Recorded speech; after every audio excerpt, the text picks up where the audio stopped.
주식 투자 심플하게 충분하게 스텝스. 근데 정제마진 설명을 계속 들어도 솔직히 말하면 뭔 내용인지 모르겠어요. 저희가 한 분기당 그 드럼통 1억개씩 만들거든요. 네. 그게 지금 한 통당 15,000원씩 올라갔다고 생각하시면 될 거예요. 아, 그럼 15,000원 곱하기 1억개라고요? 그렇죠. 그게 얼마인데요? 1.5조. 오 마이 갓. 스텝스 구독자 여러분 안녕하세요. 돈 되는 정보만을 꽉꽉 눌러서 알려주는 리서치 도날리의 최상욱입니다. 최근에 인도가 밀 수출을 금지했다는 뉴스를 보셨을 텐데 러시아 우크라이나 사태뿐만 아니라 인도까지 뭔가 에그플레이션 관련된 그런 뉴스를 쏟아내면서 다시 한번 주식시장의 인플레이션에 대한 그런 우려가 높아지는 그런 환경인 것 같습니다. 그래서 오늘은 하나투자증권의 금단지라고 할 수 있는 전우재 애널리스트를 모시고 정유, 또 화학, 또 이런 에그플레이션 관련 곡물시장까지 한번 싹 훑어보겠습니다. 안녕하세요. 네, 안녕하세요. 정유학을 담당하고 있는 전우재입니다. 네, 그래서 일단 질문해 드릴 게 산더미 같이 많은데 또 전우재 애널리스트랑 친하게 지내면은 투자 성과가 좋을 수밖에 없어서 인기가 너무 많아서 요새 굉장히 괴롭다고 합니다. 맞나요? 네.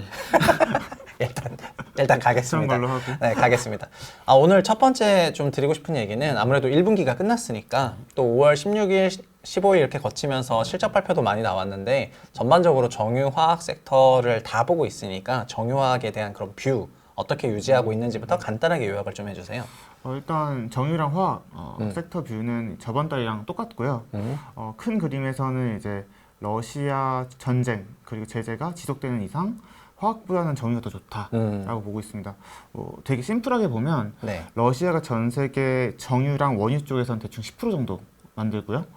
석유화학은 한 2% 정도 만들기 때문에 둘 다 공급 차질이 발생하게 되면 당연히 화학보다는 정유가 좋겠죠. 그래서 이러한 상황이 계속되지 않을까라고 보고 있습니다. 네. 그러면은 지금 정유 같은 경우에는 저희가 정제마진으로 좀 얘기를 하나요? 네. 정제마진이 최근에 좀 많이 올라갔다는 그런 내용이 있는데 이거 관련해서 어떤 식으로 좀 풀어야 되는지에 대해서 좀 설명해 주시면. 그러니까 이제 정제마진이 이제 제가 보는 정제마진 네. 기준으로 봤을 때는 보통 6불에서 12불 밴드 사이에 들어가 있어요. 항상. 네. 지난 10년, 20년 동안 그 밴드 안에 있었는데 최근에는 그 밴드를 뚫고 올라와가지고 이제 1분기에는 12불 평균이 나왔고 그 다음에 2분기에는 24불까지 올라갔어요.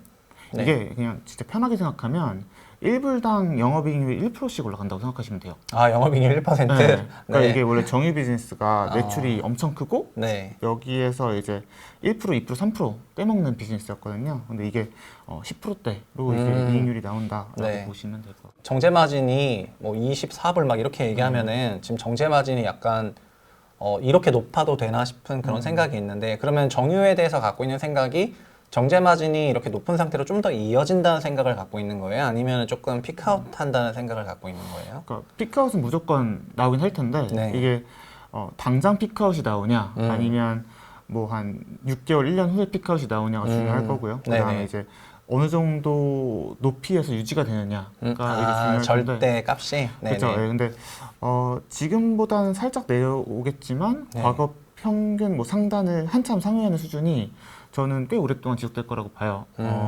이게 사실 저번 달에 제가 정유 의견을 상향할 때만 해도 네. 사실 좀 불안하긴 했거든요. 이렇게 언제든 피크가 나올 수 있으니까. 예, 예. 근데 좀 더 확신을 가지고 있게 된 이유는 뭐냐면 이 정제 마진이 2달 동안 이미 유지가 되고 있다라는 점이에요. 그러니까 이제 일반적으로 피크아웃이 나오는 경우는 뭐냐면 뭐 정유사가 예를 들어서 700개가 있어요. 네. 700개가 다 가동률 100%가 돌아가는 게 아니고 이제 적당한 시황에서는 이제 하위 업체들은 가동률 좀 낮추잖아요. 네. 이런 업체들이 정제 마진이 높게 형성이 되면 가동률 바로 올리면서 공급 관리를 만들어 갖고 네. 마진을 이제 부셔버리는 거죠. 네. 근데 2달 동안 이 공급이 늘어났음에도 불구하고 수급 밸런스가 안 맞는다라는 거는 수요가 좋진 않아요. 지금 수요는 2019년 레벨인데 왜 수급 밸런스가 안 맞냐면 러시아 정유사들이 일단 가동이 잘 안 되죠. 그러겠죠. 수출이 안 되니까. 네. 그리고 이제 유럽 정유사들은 러시아에서 원유를 받아야 돼요. 그러니까 원유가 없으니까 유럽 정유사들이 또 가동을 못 하는 거죠. 네. 그리고 중국 같은 경우에는 이제 정유사들이 되게 많은데 중국은 철저하게 내수만 해요. 네. 그리고 이제 정부에서 탄소 뭐 이런 거 배출 때문에 이제 수출을 제한해 버리거든요. 휘발유 이 정도 있어도 팔지 말아라. 네. 네. 그렇기 때문에 시황이 좋다고 해서 중국 정유사들 가동률을 올릴 수 있는 것도 아니죠. 그러면 러시아 제재 그 전쟁이 계속되는 한 그리고 중국의 정책적인 수출이 막는 게 지속되는 이상 정제 마진 좀 장기적으로 높게 형성이 되지 않을까라고 생각을 하고 있습니다. 그렇구나. 그래서 지난달에 정유사들에 대한 전반적인 그 투자 의견을 상향했는데 네. 지금 약 한 달이 이제 물리적으로 한 달을 지난 건 아니지만 월이 바뀌었는데 네네. 월이 바뀌고 나서 보더라도 정제 마진이 계속 높은 레벨이고 그리고 러시아랑 우크라이나 전쟁이 끝나더라도 러시아에 대한 제재는 할 거기 때문에 그렇죠. 그래서 러시아에서 이렇게 수출이 당장 되진 않을 거여서 이게 유럽 정유사까지 쿠션치고 영향을 주는 이슈이고 맞죠. 중국은 계속해서 자기네 스탠스를 유지할 거니까 그래서 이런 큰 그림을 보고 또 지난달에 이렇게 투자 의견을 또 올리고 역시 그 뭐라 그럴까 그 시장에서 이렇게 그 인기 있는 애널리스트는 조금 다른 것 같습니다. 그럼 저희가 정유 얘기를 좀 했는데 정유 말고 화학도 그냥 단순한 NCC가 아니라 좀 범용 제품이 아니라 특수 제품을 만드는 화학사들에 대해서도 좀 화학을 좀 나눠서 볼 수가 있잖아요. 네, 맞아요. 그래서 나눠서 좀 화학은 어떻게 보시는지 설명해 주세요. 지금 1분기 실적만 딱 놓고만 봐도 뭐 정유는 엄청 잘 나왔고 네. 그다음에 이제 범용 NCC들 이제 뭐 롯데케미칼, DL, 대한유화 같은 업체들은 실적이 네. 좀 생각보다 안 나왔었어요. 컨센서스가 내려오고 있었음에도 네. 불구하고 실적이 안 나왔고 다른 업체들 뭐 네. 조금 더 특수한 화학 제품을 만드는 뭐 물론 NCC이긴 하지만 이제 LG화학이나 하나솔루션 같은 업체들 실적도 생각보다 되게 잘 나왔고요. 네. 뭐 금호석유부터 뭐 송원산업 등등 유니트 등등 전부 대부분 실적이 예상치를 상회를 했습니다. 네. 그렇구나. 네, 그 차이점이 제가 봤을 때 어디서 나냐면 네. 기본적으로 석유화학이 되게 공급 과잉이라는 인식이 되게 커요. 네. 시장에서는. 근데 사실 이게 범용 제품들만 공급 과잉이고 특수화학, 정밀화학 제품들은 그냥 나쁘지 않거든요. 그래서 네. 이제 괜찮은 상황에서 화학에서 또 이제 사이드로 먹는 게 환율이거든요. 네, 환율이 엄청 올랐잖아요. 예, 그렇죠. 우리가 이제 그렇죠. 수출하다 보니까 당연히 실적이 잘 나올 수밖에 없고 또 이제 전기를 되게 많이 쓰게 되는데 네. 해외 경쟁사들은 전기료가 막 오르거나 전기에 대한 제한을 받고 있는데 국내 정유사들은 약간 한전 이렇게 한전이 마이너스를 먹어주고 있으니까 내주잖아요. 네. 그리고 뭐 한전이 정부 내주고 토해주기도 있다. 하고. 한전이 그래서, 내주고 있는 게 맞죠. 네. 그래서 좀 이제 실적이 잘 나는 게 아닌가 생각이 듭니다. 그러면 이번 1분기 실적에서 좀 유난히 잘 나온 그런 그러니까 특수 제품을 만드는 화학회사가 있다면요? 사실 엄청 잘 나온 거는 네. 이제 어저께 발표됐던 월요일에 발표됐던 이제 뭐 비료 업체들 엄청 잘 나왔었고요. 예.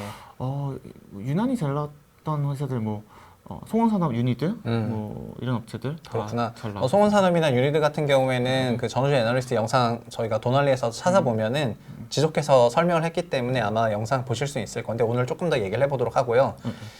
그러면은 저희가 시작하면서 좀 에그플레이션 얘기를 조금 했는데 유니드가 좀 비료라든가 이런 쪽으로도 엮이기도 해서 관심이 많은 종목 중에 하나인데 유니드 1분기 실적 어떻게 나왔는지 좀 풀어주시고 또 어떻게 보고 계신지도 같이 얘기해 주세요. 알겠습니다. 일단은 1분기 실적이 되게 잘 나왔어요. 580억인가 나와서 이제 사상 최대 분기 실적이 나왔고 네. 근데 이 실적 의미가 있는 게 뭐냐면 1분기가 비수기예요. 그렇다 보니까 당연히 2분기, 3분기 더 좋아질 거다라는 생각이 좀 들었고요.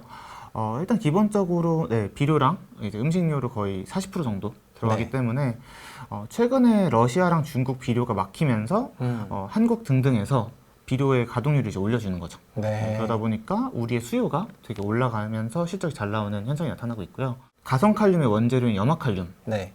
벨라루스랑 러시아에서 2월, 3월부터 수출을 중단했거든요. 네. 그 얘기는 전 세계 염화칼륨과 가성칼륨이 곧 부족해질 거라는 거예요. 네, 그러겠네요. 그게 이제 전 세계 물량이 40%인데 그러면 이제 한 달에 재고 일수가 12일씩 까진다는 얘기이고 네. 그러면 아마 거의 뭐 최소 6월 정도가 되면 엄청난 쇼티지가 좀 나오지 않을까라고 보는 게 일단 그 본업이고요. 그 다음에 이제 사이드로 하고 있는 게 이제 MDF 저희 동화기업이 하는 네, 맞아요. 있잖아요. 네. 나무 합판인데 그쪽 실적이 12년 만에 최대 실적이 나왔어요 이번에. 그거 신기하네요. 네. 그건 진짜 안 되는 네. 사업이었잖아요. 이게 왜 잘 됐냐면 최근에 운임비가 너무 올라가면서 해외에서 못 한국으로 들어오는구나. 그렇죠. 네. 네. 그래서 수입산 가격이 확 튀면서 내수 가격이 확 더 튀어버린 거예요. 네. 그래서 이런 것도 좀 이런 물류 대란이 계속되는 한 계속 좋은 실적을 내지 않을까라고. 와, 그러니까 이게 되게 인사이트가 있는 말인데 제가 건자재도 좀 봤었어가지고 MDF 같은 경우에는 MDF뿐만 아니라 다른 건자재도 마찬가지일 것 같은데 해외에서 들어오는 그런 건자재들이 있는데 물류 대란으로 운임료가 굉장히 상승해서 수입 가격 자체가 너무 높아져 버리면은 그거에 매칭해서 국내 건자재를 그 가격에 맞춰버릴 수가 있기 때문에 그리고 저가의 수입산보다는 국내산이 좀 더 양질이거든요. 그래서 좀 더 비싸게 받으면서 MDF 쪽도 갑자기 뭔가 성과가 좋았다는 그런 말로 들려가지고 단순 유니드에 대한 얘기뿐만 아니라 국내 건자재 볼 때 이 아이디어를 조금 같이 이어가서 봤으면 좋겠다 이런 생각이 드네요. 그리고 1분기 실적도 비수기인데 잘 나왔는데 2분기 이상부터는 뭐라 그럴까 굉장히 그 쇼티지가 예상이 되다 보니까 실적을 가늠할 수 없을 것 같은 느낌이긴 한데 계속해서 관심 갖고 지켜봐야 될 종목이 유니드인 것 같고요. 그리고 시작할 때 저희가 정유를 좀 좋게 봤었는데 지난 4월 달에는 정유 의견을 좀 올리면서 왜 좋게 봤는지를 설명을 했었는데요. 정유사들도 그러면 이번에 좀 1분기 리뷰하면서 좀 특별하게 봤었던 정유사들이 있는지 또 지금 정유 대표사들에 대해서 투자 의견 어떤지 얘기해 주시면 좋을 것 같아요. 정유사들도 이번에 유가가 엄청 올랐으니까 네. 이제 거의 최대 실적이 다들 나왔었고 근데 이제 좀 이게 아쉬운 게 이제 1분기엔 유가가 많이 올라서 재고평가로 많이 벌었으니까 네. 2분기에는 당연히 감익이겠구나라고 시장에서 생각을 하고 있어요. 아, 네. 그래서 대부분 지금 컨센서스를 보게 되면 증권사들이 다 1분기보다 2분기 감익으로 잡아놨는데 네. 제가 봤을 때는 무조건 증이 나거든요. 그럼 왜 그런 거예요? 그리고 증이 나와도 이게 네. 뭐 1, 2% 나오는 게 아니라 네. 제가 2배씩 나올 수도 있어요. 그건 아까 얘기했던 정제 마진 때문인가요? 네. 그러니까 사실 뭐 4월 달에 이제 우리가 리뷰할 때만 해도 네.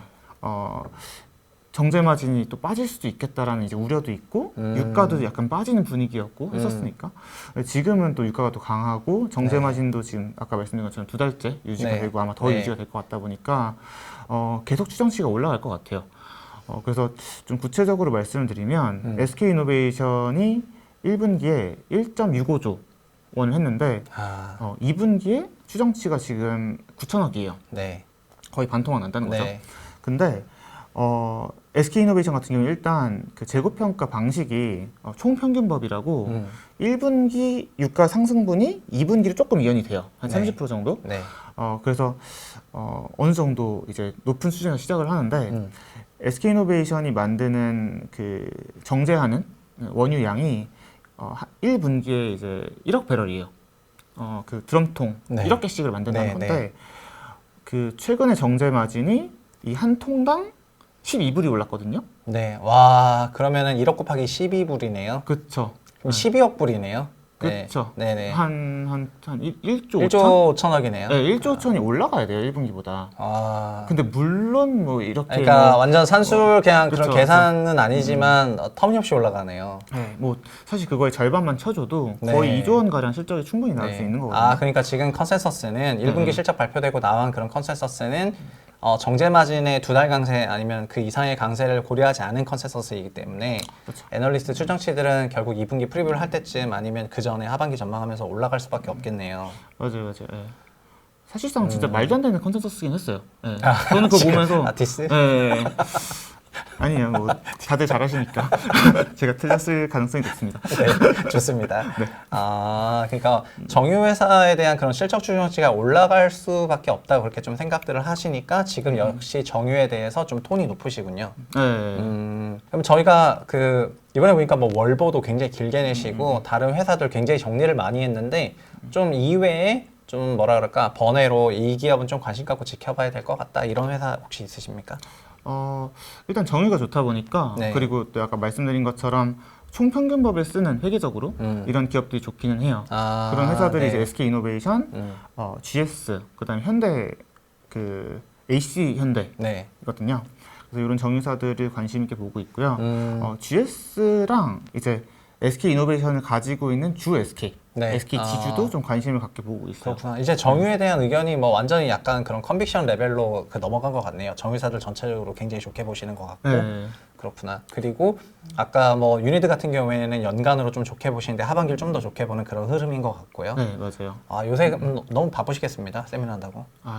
아닙니다. 갑자기 갑자기 너무 작아지는데 일단은 저희가 오늘 좀 짚어본 내용들은 전우재 애널리스트가 또 한 달 만에 나오긴 했는데 지난달에 정유에 대한 그런 의견을 높였을 때보다 지금 2개월째 이상 정유 산업에 대한 그런 전방 요건이 너무 좋은 상황인 것 같습니다. 그리고 분기 실적을 이제 1분기를 지나서 다 점검을 해봤는데 정유주에 대한 그런 실적이 나오고 나서의 그 2분기의 추정치가 지금 상황을 고려했을 때 앞으로 올라갈 그런 환경이라는 게, 그러니까 애널리스트 추정치가 올라갈 만한 환경이라는 게 굉장히 중요한 투자 포인트가 되는 것 같고, 그리고 지금 러시아 우크라이나 사태가 좀 장기화되는 그런 영향을 전 세계가 받고 있는데 관련해서 좀 에그플레이션, 이제 곡물 가격이 올라가는 부분에 대해서 시장이 소화를 하고 있긴 하지만 커버할 수 있는 기업들이 좀 적었었는데 이제 전우재 애널리스트 커버하는 기업 중에 그 유니드 같은 그런 회사들, 이런 회사들 계속 하반기에 지켜보시면 좋을 것 같습니다.